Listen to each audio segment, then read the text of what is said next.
Hey, Lolas and Lolos. Lumaki na yung batang pinagdesisyonan mo ng 20 years ago.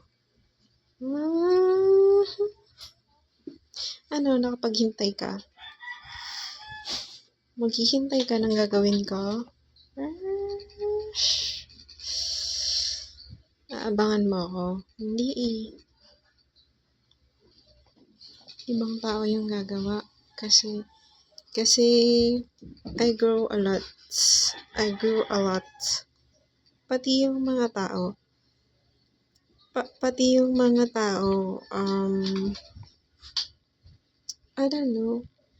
Kasi na-practice ko yung people management, ganun. Kahit wala akong hinandal na tao. Tapos yung hindi ka mananakit kahit na magpapasunod ka ng tao tapos hindi ka mananakit. Ganun. Nung 20 years ago, di ba namaga yung mata ko? Namaga siya na parang ganito. Tapos nagkaroon ako ng kung ano-ano. I mean, yung kaya inisip mo na pwede akong alipustahin, tsaka pwede akong gawan-gawan ng kung ano. Kasi ang tingin mo sa akin, pangit. Bata lang ako noon. Pero nag-decide ka na gawan ako ng kalokohan kasi pangit, ganyan. Pangit yung tingin mo. Tapos, palabuin yung mata. Palabuin yung mata. Iba yung lumabo yung mata.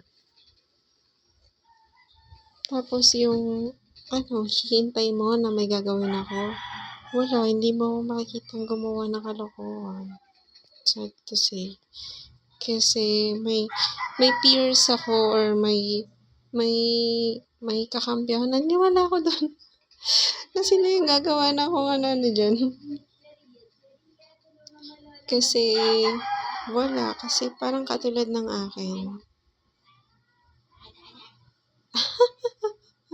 60 years old, inaangkin. Kami daw yung nauna. Parang ganun. Nakakadiri. Parang hindi daw malalaman. Hindi naman daw malalaman. No one's gonna know. Sa buwatan. No one's gonna know. No one's gonna know. Nagsasabuatan sila. No one's gonna. Naka-public hearing naman siguro yun. Tapos yung mga ninakaw mo,